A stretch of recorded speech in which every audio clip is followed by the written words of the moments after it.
The last photograph my family ever took without me was a Thanksgiving portrait, and I was standing barely 6 feet away when my sister decided I did not belong in the frame. My name is Della Crane.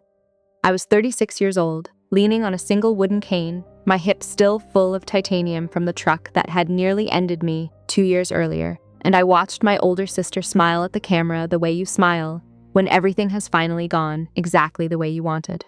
She did not know that our father was watching her too. She did not know that what he did the very next morning would take everything. She thought she had already won, and quietly hand it to the daughter she had spent a lifetime erasing. 3 weeks after our parents were buried, a soft-spoken estate lawyer would ask my sister one simple question in a conference room high above the city. It was not an accusation. It was not a threat. It was a question so ordinary that she answered it without thinking, and in the time it took that man to clean his eyeglasses with a small gray cloth, the entire story she had built on a lie began to come apart at the seams. Before I tell you what that question was, do me one small favor.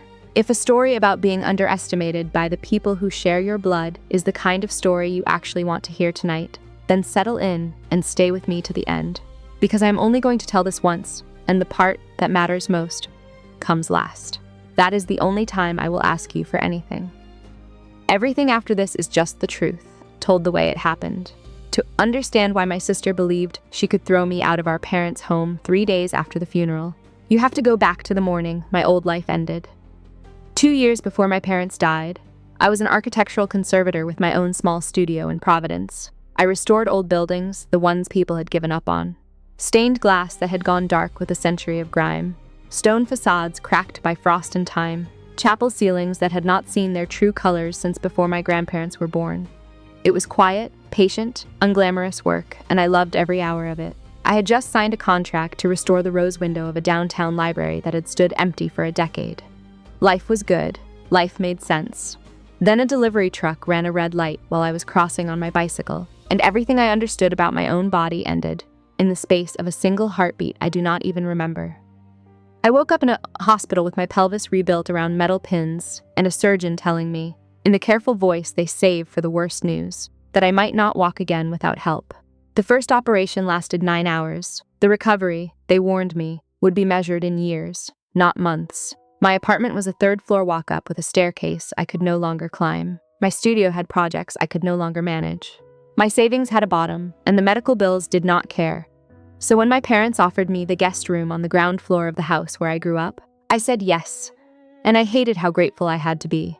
I moved back into my childhood home, into the same bedroom that still had my old debate trophies, gathering dust on a shelf, and for 16 months I lived in a wheelchair. I learned the exact width of every doorway. I learned which bathroom tiles were slick and which were safe. I learned the particular quiet humiliation of needing help with things I had done alone since I was a child. My mother read to me on the days the pain was too loud to think through. My father built a wooden ramp off the back porch so I could sit in the garden and feel the sun. They did this in their 70s, when they should have been the ones being cared for. My sister, Bianca, called once a month, sometimes less. She never once asked about my physical therapy. She never asked how I was managing the stairs, the pain, the slow, terrifying arithmetic of a life rebuilt from nothing. On the rare occasions she called, and I was the one to answer the phone, her response never changed. "Oh, you are still here. Put Mom on. Still here." Like I was a stain that would not lift, no matter how hard anyone scrubbed. Like my continued existence in that house was a small ongoing inconvenience she was too polite to mention directly. What Bianca did not know, because she never bothered to ask, was that 5 months before our parents died, I had started to walk again. First with a walker, then with 2 forearm crutches. Then on the good days, with a single cane, I was healing. I was getting stronger in ways nobody who only called once a month could possibly see. But to my sister, I would always be the useless, the broken one. The sister who had moved home to fall apart and never quite finished the job. The Thanksgiving before my parents died, Bianca arrived with her whole polished life in tow. Her husband, Trent, wore a coat that cost more than 3 months of my medications. Their 2 children, Mila and Owen, ran through the house as though they held the deed to it. Bianca directed everyone like a stage manager who had never once doubted she was born to hold the clipboard, rearranging the furniture, correcting my mother's table settings, reminding all of us how things were properly done. I spent 3 days cooking. I made the twice-baked potatoes Owen loved, and the apple hand pies Mila asked for every year. I did it standing at the counter with my cane hooked over the oven handle, my lower back screaming after 20 minutes because I wanted to contribute. I wanted so badly it embarrassed me to be useful. On Thanksgiving afternoon, everyone gathered by the fireplace for the portrait my father took every single year. He set up the tripod. My mother straightened the framed pictures on the mantel. The children argued over who got to stand in the middle, and Bianca looked at me, and she smiled, and it was not a warm smile. "Della," she said, "maybe you should sit this one out. We want something nice for the holiday cards." The room went very quiet. My mother opened her mouth and then closed it again. My father stared at the camera as though he had gone suddenly deaf. "It is just," Bianca added, with a small, delicate shrug. "The cane does not really fit the look, you know." I was not even using a wheelchair anymore. I was standing on my own 2 feet with a single cane for balance. But I did not argue. I had learned, over 3 decades, that arguing with my sister only handed her more ammunition. So I smiled, and I nodded, and I walked into the kitchen. Through the window over the sink, I watched my family arrange themselves without me. I heard the shutter click. Once. Twice. 3 times. What I did not know that afternoon was that my father had seen the whole thing, and I did not know what he would do about it the very next morning. My parents died on a Wednesday in early spring. They were driving home from a river cruise they had taken to celebrate their 40th anniversary, a trip my mother had been planning for 2 years and had photographed in obsessive, joyful detail. A wrong-way driver crossed the median on the interstate just after dark. They told us it was fast. They told us there was no time for fear. I have never decided whether to believe them. I was in the garden when the call came, kneeling on a cushion, pruning the climbing roses my mother had planted. The year I turned 20, the phone rang. I said hello, and 30 seconds later, my entire world folded in on itself like wet paper. Bianca flew in for the funeral and took command of everything. The arrangements, the flowers, the guest list. I was too hollowed out to fight her, so I let her. I sat in the front pew during the service and slowly realized I did not recognize half the people in the room. Bianca's friends, Bianca's contacts, people who had never once met my parents, but wanted very much to be seen grieving in the right zip code. 3 days after we lowered them into the ground, my sister asked to speak with me privately. She found me in the living room, surrounded by sympathy cards I could not yet make myself open. She did not sit down. She stood in the doorway with her arms crossed, Trent hovering just behind her shoulder like a nervous shadow. "I have spoken with the lawyer," she said. "Everything comes to me. The house, the accounts, all of it." I looked up at her. "What lawyer?" I asked. "The lawyer," she said, and waved her hand as if the specifics were beneath her. "Mom and Dad's estate attorney." He confirmed it. "Did he give you documents?" I asked. "A copy of the will?" Something flickered at the corner of her eye. "I do not need to show you anything," she said. "You have 2 weeks to find somewhere else to live." Something cold and certain settled into the pit of my stomach, and it was not fear, it was suspicion. My sister had said the lawyer, not a name, not a firm, just the lawyer. My parents had used the same estate attorney for over 20 years. His name was Douglas Ferris, and my mother spoke it the way some people speak the name of an old family friend, because that is what he was. If Bianca had actually sat across a desk from that man, she would have said his name. She would have dropped it like a trump card. She had not, because she could not, because she had never spoken to him at all. My sister was bluffing. I was almost certain of it. Almost. That night, I sat alone in my father's study and took a slow, honest inventory of my life. No job. I had closed my studio a year and a half earlier, when the medical bills made it impossible to keep the lights on. No savings worth the name. What little I had left had gone to co-pays and specialists, and the endless parade of prescriptions that kept my spine from locking up on me. No steady income beyond a disability check that covered the basics, and nothing more. And now, apparently, no home. I looked around the room. My father's desk, worn smooth by 40 years of his forearms. My mother's reading chair, the fabric faded pale, where her head had rested 10,000 evenings. The window that looked out over the garden the two of us had built together. Her choosing the plants, me drawing the paths, both of us dreaming out loud about what it might someday become. This house was not 4 walls and a roof. This was where I took my first steps. This was where my mother taught me to fold pastry, and my father taught me to argue a point without raising my voice. Every room held a memory. Every corner held some small piece of the people I had just lost. If I walked away from it now, I would not simply be losing a house. I would be losing them a second time. And worse, far worse, I would be proving my sister right. I would be agreeing, out loud and forever, that I was useless, that I had never belonged here, that I was worth exactly nothing. I could not accept that. I would not.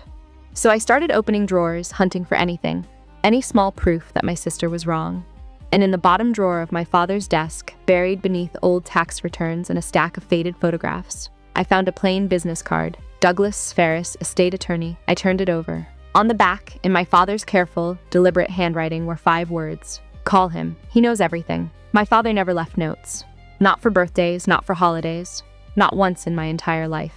So why this card? Why these words? Why now, tucked where only someone who refused to leave quietly would ever find it? I did not sleep that night.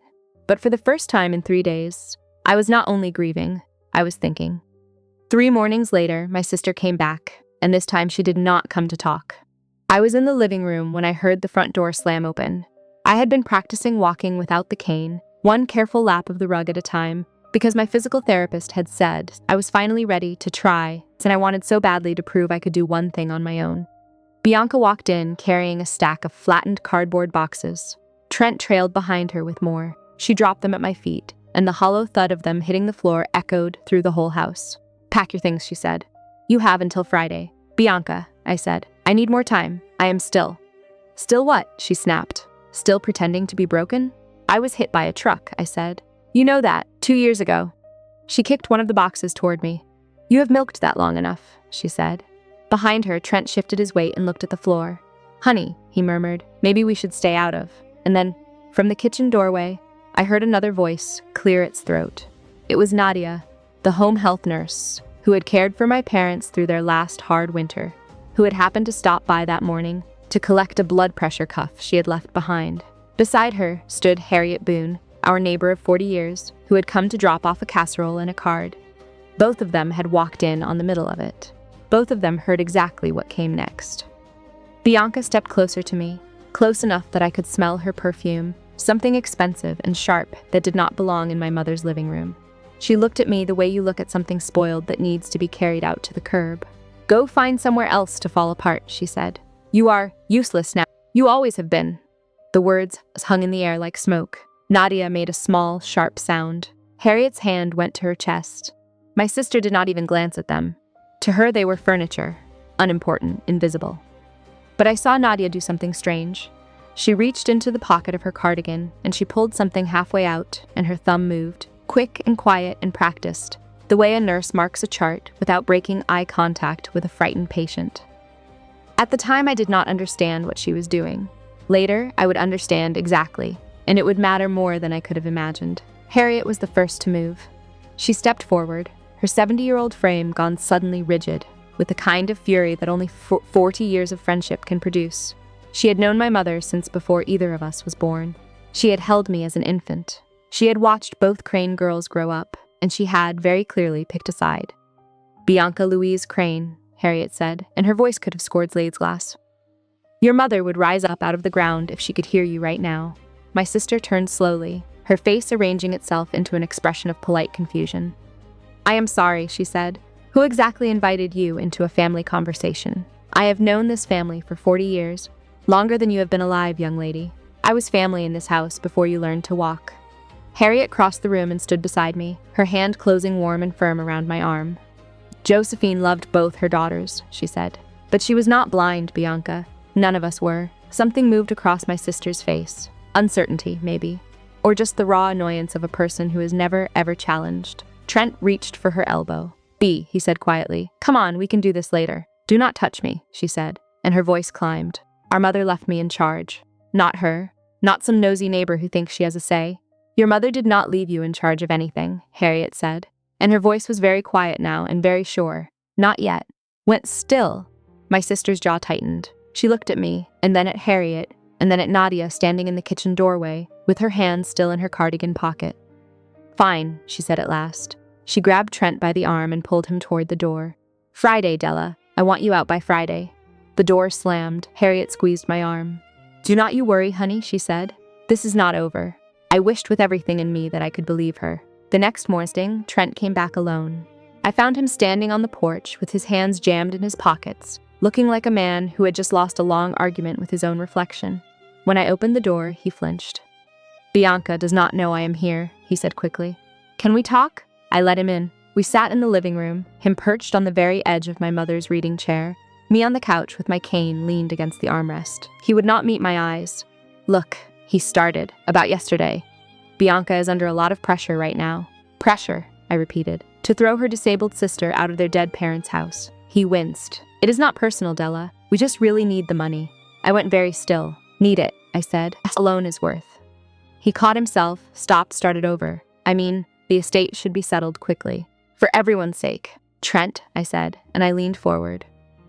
"What is going on?" He was quiet for a long moment. Then, in a voice barely louder than the refrigerator hum in the next room, he told me. The investments he had made the year before had collapsed. He owed a great deal of money to people who were no longer willing to wait. "How much?" I asked. He looked at the ceiling, at the floor, anywhere but at me. $380,000, he said, "give or take." The number sat between us like something dead. "The bank is threatening to take our house," he went on. "The children's school is asking about next year's tuition. Bianca is trying to hold it all together, but Trent." My sister's voice, sharp as a drop knife, came from the doorway. We both jumped. I had not heard her car in the drive. "What are you doing here?" she said. She crossed the room in 4 strides and seized his arm, her knuckles going white. "We are leaving now."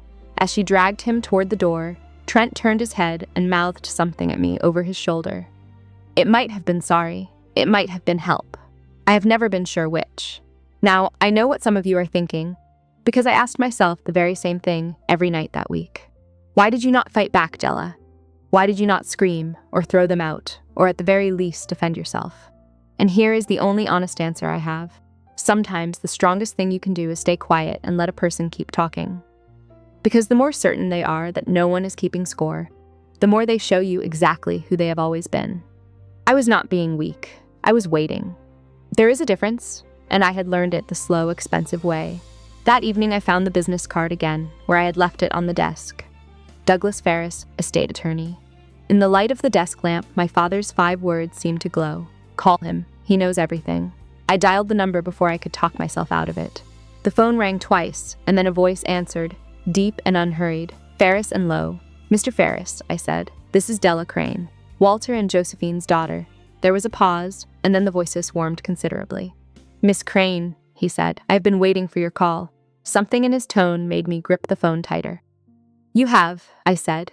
"Your father told me you would reach out," he said. He was quite confident about it, actually. Papers rustled somewhere on his end of the line. "I understand your sister has been making certain claims about the estate, that everything passes to her, that I confirmed it." A dry, quiet laugh. "I have not spoken with Bianca since your parents' anniversary dinner, 3 years ago," he said. "She has most certainly not contacted this office." The relief that flooded through me was so sudden it made me dizzy. "So she is lying," I said. "I would not presume to characterize your sister's statements," he said carefully. "What I can tell you is that your parents were very specific about their wishes." He paused. "Very specific, Miss Crane. What does that mean?" I asked. "It means I would like you to come to my office before the formal reading," he said. "There are parts of the will that require context." Another pause, longer this time. "Things that no one else knows yet. Not even your sister." I wrote down the appointment time with a hand that would not quite stay steady. "Miss Crane," he added, and his voice gentled. "Your father changed his will 5 months ago, the morning after Thanksgiving. He came into this office and told me he had finally seen something clearly. Something he could no longer pretend not to see. The Thanksgiving portrait. The one I was not in. He had been watching, after all. He had seen every second of it, and the very next morning, he had driven downtown and rewritten the ending of a story my sister thought she had already finished. The day before the formal reading, Nadia came by to say goodbye. She stood on the porch with a cardigan pulled tight around her shoulders, looking somehow smaller than I remembered. For 8 months, she had been a fixture in this house, taking my parents' vitals, sorting their medications into little labeled boxes, sitting up with my mother through the long nights when the pain would not let her rest. Now her work here was finished, and she was moving on to another family, another patient, another quiet ending. "I wanted to give you something," she said. She reached into her bag and drew out a leather-bound notebook, worn soft at the corners. I recognized it at once. My mother's handwriting filled the page it fell open to, her looping cursive, the way she always pressed a little too hard with the pen, so the words showed through the back of the paper. "Your mother asked me to keep this safe," Nadia said. She pressed it into my hands. She said you would need it someday, and that you would know when. I traced my mother's initials pressed into the cover. What is in it? I asked. Her thoughts, Nadia said. Her days, her worries. She hesitated. The last pages are about you and your sister. I did not read them. It was not my place. But I think she wanted you to understand something. Understand what? I said. Nadia glanced toward the empty street, as if checking that we were truly alone. There is something else with Mr. Ferris, she said. Your mother recorded a message a few months ago, a video. She met my eyes and held them. She was very clear about when it was to be played and who needed to be in the room when it happened. My throat closed. Nadia, I said, why are you telling me this? She reached out and squeezed my hand, the same steady grip she must have used on 100 frightened patients. Your mother knew, Della, she said. She knew what Bianca would try to do, and she prepared for it. Then she stepped back toward her car. Your parents loved you both, she said, but loving someone does not mean you cannot see them clearly. And she drove away. The notebook felt heavy in my hands, heavy like a promise, heavy like a warning. Bianca organized the memorial reception the way she organized everything, expensively and without consulting a single other person. She rented the private room of an Italian restaurant downtown, the kind of place with cloth napkins and waiters who introduced themselves by name. She arranged the catering. She mailed invitations on heavy cream cardstock, with our parents' names embossed in gold. She did not ask me about the menu. She did not ask me about the guest list. She did not ask me one single thing. I arrived late. My taxi got snarled in traffic, and the walk from the curb to the door took longer on my cane than I had planned.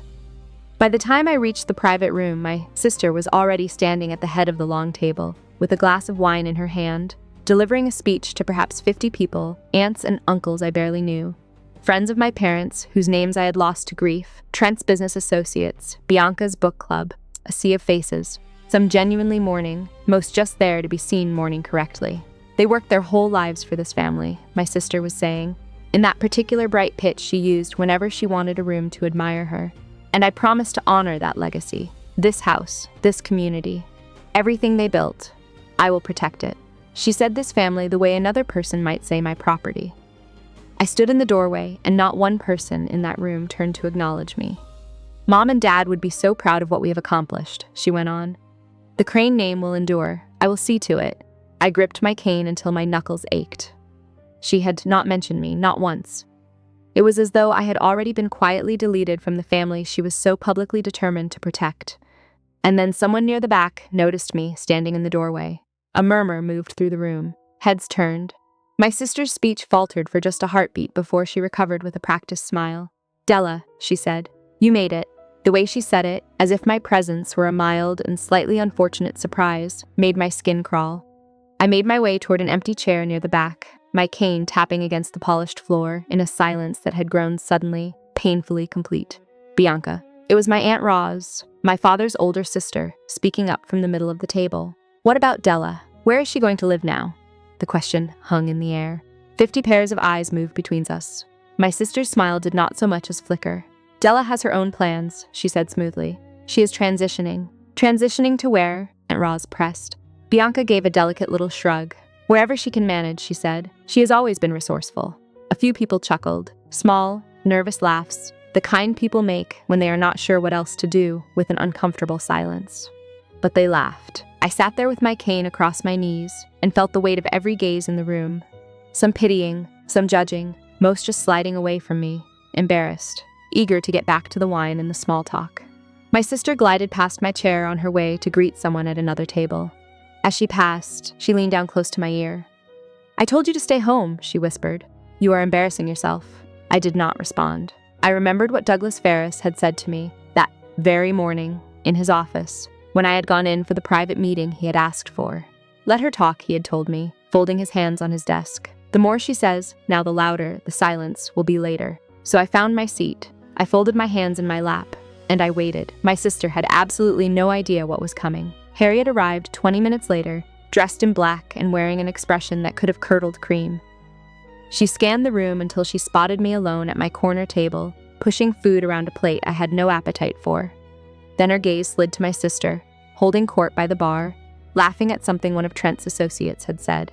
Harriet's jaw set. She walked straight to me. Is it true, she said, lowering herself into the chair beside mine, what your Aunt Roz just told me? Did Bianca really stand up there and tell people you are transitioning? I nodded. Harriet stood back up. Before I could say a word to stop her, she raised her voice, loud enough to cut clean through every conversation in that room. Josephine and Walter would be ashamed, she said. If they could see this, the room went silent. My sister turned, her wine glass frozen halfway to her lips. Excuse me, Bianca said, and her voice was ice. You heard me, Harriet said, and she did not flinch. This girl, she pointed at me. This girl cared for your parents every single day while you were too busy to visit. She cooked for them. She read to them. She held your mother's hand when the nights got long and frightening. Her voice cracked, but she pushed on. And what did you do, Bianca? You sent flowers. Someone gasped. Trent stepped forward, reaching for my sister's arm, but she shook him off. You have no right, Bianca said. I have every right, Harriet said. I was Josephine's dearest friend for 40 years. She moved to stand beside me and rested her hand on my shoulder. And I know exactly what kind of daughter you have been. The silence was total. A fork clinked against a plate somewhere, and the sound was enormous. My sister's face had gone red, and then white. And for the first time in my life, I watched something crack in her perfect composure, something small and uncertain crawl into her eyes. Harriet leaned down and whispered in my ear. I spoke with Douglas this morning, she said. He told me what is coming. Just wait, honey, just wait. 3 days later, I walked into Douglas Ferris's office on the 14th floor of the Carrington building, downtown. The receptionist led me to a conference room at the end of a long hall, all dark wood and leather, chairs and floor-to-ceiling windows that looked out over the whole gray sweep of the city. The kind of room where important, irreversible things happen. My sister was already there. She sat at the head of the table as though she had personally commissioned it, her handbag positioned just so, her posture immaculate. Trent sat beside her, scrolling through his phone with the frantic energy of a man who wanted to be anywhere else on earth. I took a seat across from them and leaned my cane against my chair. Bianca did not look at me. Douglas Ferris entered with a leather briefcase and a court reporter trailing quietly behind him. He was older than I remembered, silver-haired, unhurried, with the particular calm of a man who has spent decades delivering life-altering news to people who were not ready to hear it. Thank you all for coming, he said, settling into his chair. Before we begin the formal reading, I need to confirm a few things. He opened a folder and looked directly at my sister. Mrs. Whitford, he said, have you ever seen the complete will your parents filed with this office? Bianca straightened. I have seen the will. Yes, she said. It was in my mother's nightstand.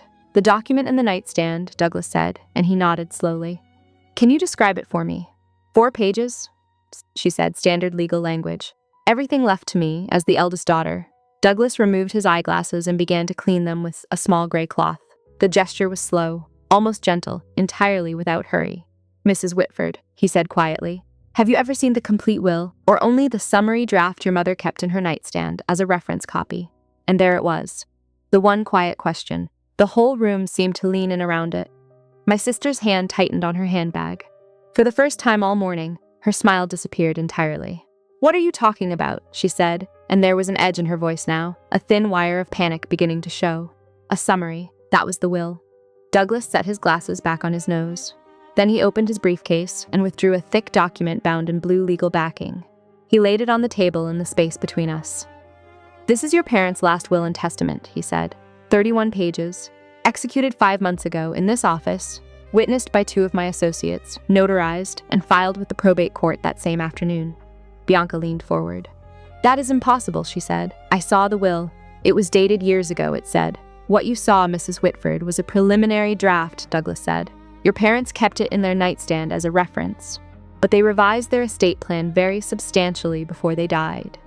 He tapped the blue-bound document once with 2 fingers. This is the executed version. It is the only version that carries any legal weight whatsoever. And I should add, so that we are all perfectly clear, that even if no will existed at all, there is no law in this state that hands an entire estate to the eldest child. That is not how any of this works. But it does not matter, because a valid will does exist, and this is it. Trent's phone slipped out of his hand and clattered onto the table. He did not pick it up. This is fraud, my sister said, and she was on her feet now, her chair scraping backward across the hardwood. You are helping her commit fraud. She probably forged, Mrs. Whitford. Douglas did not raise his voice, but it hardened into something like stone. I have been your family's attorney for 24 years. I drafted your parents' first will when you were 15 years old. I do not commit fraud, and I do not care for the implication. Sit down. It was not a request. She sat. I watched my sister's face cycle through disbelief and fury, and then something new, something that looked almost like fear. When at last she turned to look at me, there was a rawness in her eyes I had never seen there before. They would not do this, she whispered. They would not. Perhaps, Douglas said, turning to the first page, we should let your parents speak for themselves. He read slowly, deliberately, giving weight to every single word. To our daughter, Bianca Louise Crane Whitford, we leave our investment portfolio, valued at approximately $11 million, to be held in a managed trust administered by an independent trust company. Bianca may draw a maximum of $40,000 per year, with the remainder to be distributed to her children upon their 30th birthdays. My sister made a sound like she had been struck. A trust, she said. An independent trust company? Trent leaned forward. What do you mean, a trust? He said. We need that money now. We need it now. Douglas continued as though Trent had not spoken. The document includes a letter from your parents, explaining their reasoning, he said. Shall I read it? Yes, I said, before my sister could object. Douglas adjusted his glasses. We love Bianca with our whole hearts, he read. But we have watched her struggle with money her entire adult life. We have watched it vanish into ventures that never came to anything. We do not wish for the work of our lives to disappear within a year of our deaths. A trustee who owes her nothing but honesty will protect this money from the one person most likely to lose it. A trust is not a punishment. It is a seatbelt. My sister's face had gone from white to a sort of ashen gray. Beside her, Trent was staring down at the table, as though he wished it would open and swallow him whole. Douglas turned several pages. Now, he said, regarding the family home and the surrounding property, valued at approximately $2,800,000, I stopped breathing. We leave our home, he read, to our daughter, Della Marie Crane, with the condition that it may not be sold for a period of 12 years. Della has been our comfort and our companion through the last years of our lives. She has tended our garden. She has held our hands. She has given us peace when we were most afraid. The house belongs to her. She has earned every board and every brick of it. My vision blurred. Somewhere very far away, my sister was saying something, objecting, demanding, but I could not hear the words. All I could hear was my parents reaching out to me from somewhere on the far side of everything. There is one more thing, Douglas said. He reached into his briefcase and drew out a small silver flash drive. Your parents recorded a video message to be played at this reading. They were extraordinarily insistent about it. My sister's head snapped up. What video? She said. I never heard about any video. That, Mrs. Whitford, was rather the point, Douglas said. He connected the drive to a laptop, and a moment later, my mother's face filled the screen mounted on the wall. She was sitting in our living room, in her favorite chair by the window. My father stood behind her, one hand resting on her shoulder. They both looked tired. They both looked absolutely certain. Girls, my mother began. If you are watching this, it means we are gone, and it means things have unfolded the way we were afraid they might. My father spoke next. Bianca, he said, you are our firstborn. We have loved you from the moment you arrived, and we always will. But love does not mean blindness. We have watched how you treat your sister. We have seen the way you dismiss her, and diminish her, and push her out of the frame. My mother's eyes glistened. Della, she said, you are not useless. You never were. You are our quiet strength. While your sister chased after everything that glittered, you stayed. You showed up. You did the hard, unglamorous, unthanked work of loving two old people all the way to the end. We changed our will the morning after Thanksgiving, my father said. After we watched your sister ask you to step out of the family photograph. After we heard her tell your mother in our own kitchen that you were dragging this family down. His voice broke. We were not going to let our deaths become one more way for you to be erased, Della. My mother reached toward the camera, toward us. Across a distance, nothing could close. We hope the two of you can find your way back to each other someday, she said. We truly do. But if you cannot, if Bianca keeps walking the road she is on, then at the very least, Della will never again be thrown out of her own home by anyone. The screen went dark. I could not see through my tears. But I heard my sister's chair scrape back, and I heard her walk out of that room without a single word. I found her a few minutes later in the hallway outside the conference room, leaning against the wall with her arms wrapped tight around herself. Trent stood a few feet off, a phone pressed to his ear, murmuring urgently to someone. A bank, maybe. A creditor. One of the many people circling their lives now like patient sharks. When Bianca saw me, something in her face came apart. This is not fair, she said, and her voice was raw. You do not understand. I have a family to support. I have responsibilities. You have a sister you told to go find somewhere else to fall apart, I said. She flinched. I did not mean. Yes, you did, I said. I kept my voice level and quiet. You meant every word. You have meant every word for years. You do not know what it is like, she said. She was crying now, in earnest, the careful makeup streaking down her cheeks. Trent's investments collapsed. We owe $380,000. The bank is going to take our house. My children are going to lose their home. And you. She pointed a shaking finger at me. You do not have anyone.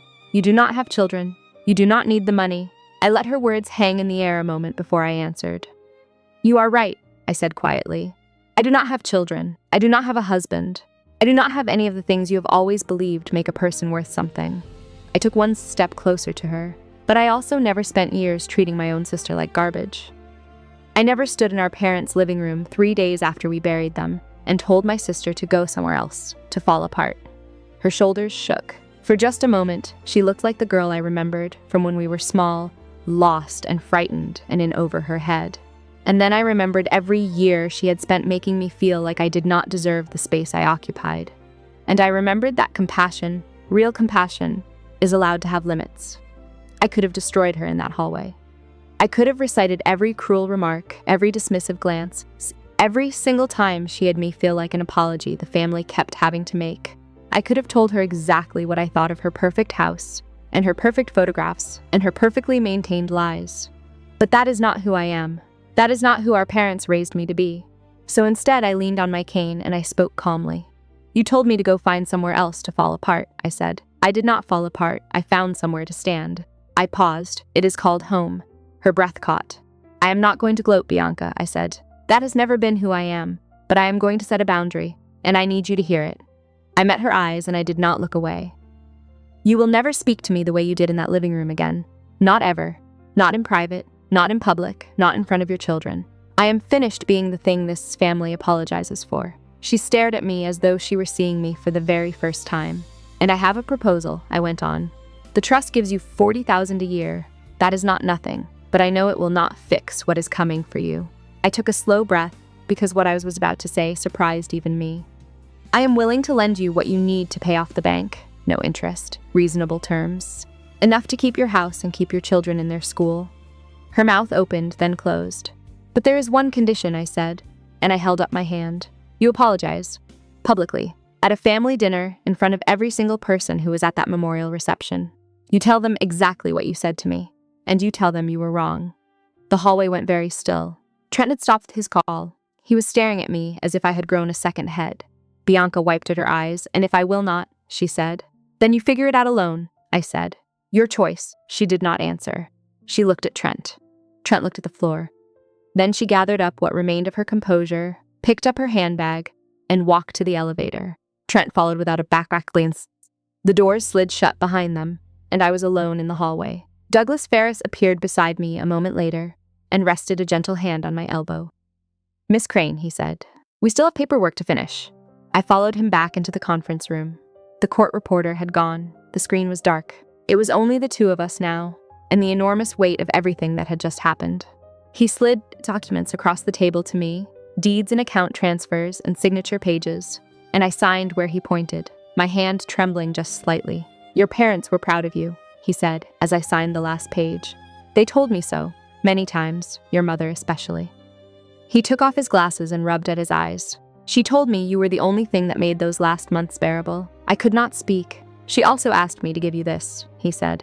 He drew a sealed envelope from his briefcase. She wanted you to have it after the reading. A letter, for you alone. I took the envelope. My mother's handwriting marched across the front. For Della, when you are ready. And one more thing, Douglas said, rising and offering me his hand. Your father asked me to tell you exactly when he changed the will. The morning after Thanksgiving, he said. His voice caught, just for a moment. He said he had finally understood which daughter saw them as people and which one saw them as a bank account. I walked out of that office with the deed to my childhood home, $11 million held in a trust with my name on it, and a letter from my mother pressed flat against my heart. It did not feel like winning. It felt like grief that had simply changed its shape. 1 month later, I moved into my parents' bedroom. It felt strange at first, sleeping where they had slept, waking to the same view of the garden my mother had studied every morning for 30 years. But it also felt right, as though they had held a space open for me and were only waiting for me to fill it. I kept up my physical therapy, 3 mornings a week. Most days now I did not reach for the cane at all. I was walking on my own, I was cooking my own meals. I was starting cautiously to imagine what a future might actually look like. The neighborhood shifted in small ways. The people who had attended that memorial reception, the ones who had laughed politely when my sister called me resourceful, now crossed to the far side of the street when they saw me coming. Word had gotten around about the reading, about the video, about what my sister had said, and everything she had lost saying it. They were embarrassed. Good.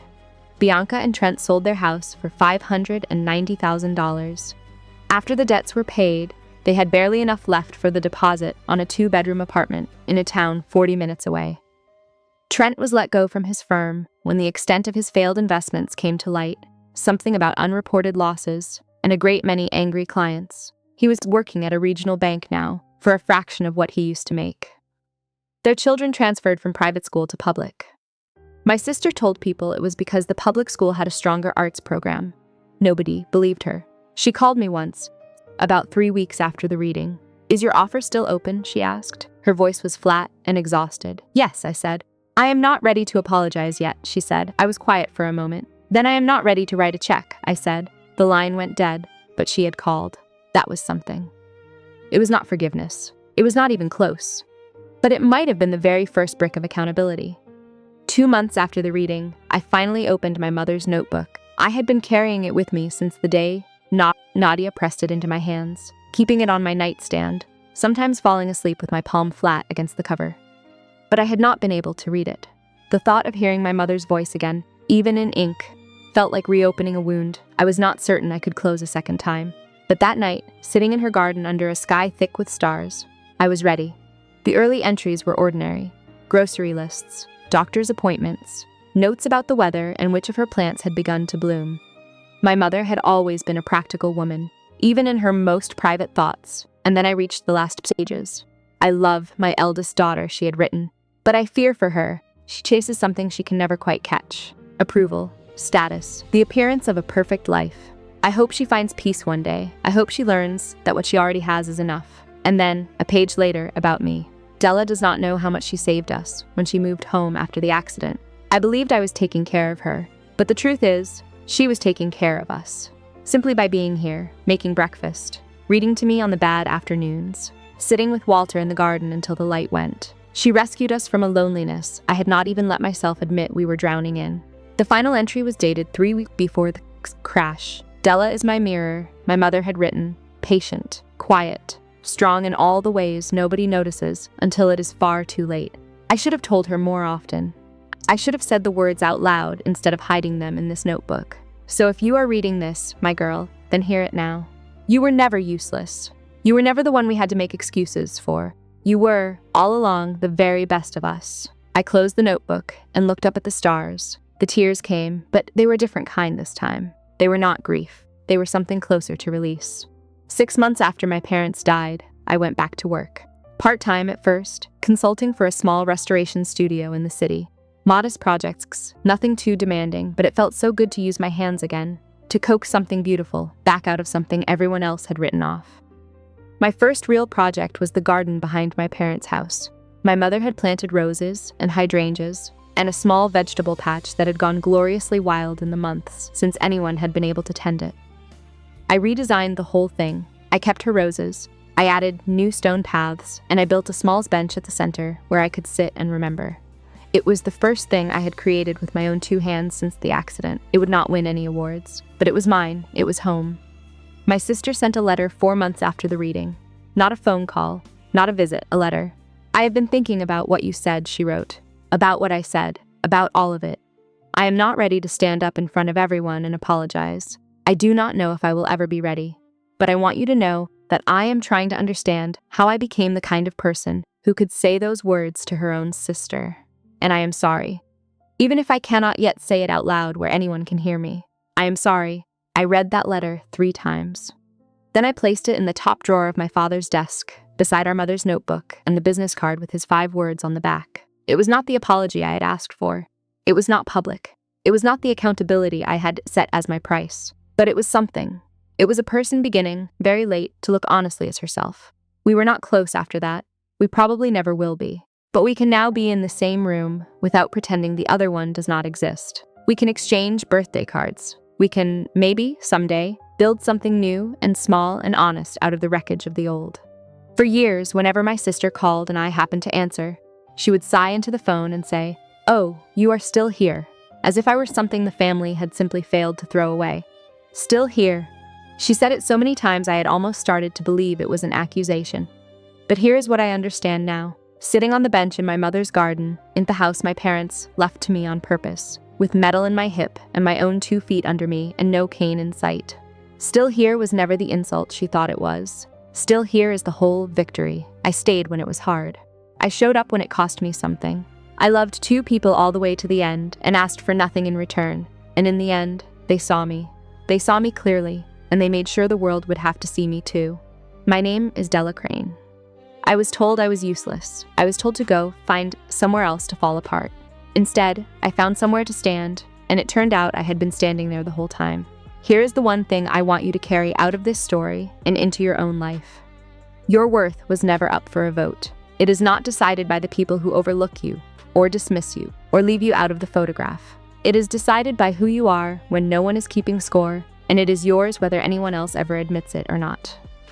If this story reached something real in you tonight, if you have ever been the one your family made excuses for, then stay a moment longer and tell me where you are watching from. And one thing you refuse to apologize for anymore. I read every message that comes in. And if you want another true story about the quiet ones who were underestimated right up until the moment they were not, I will be right here. I am still here. Thank you for listening.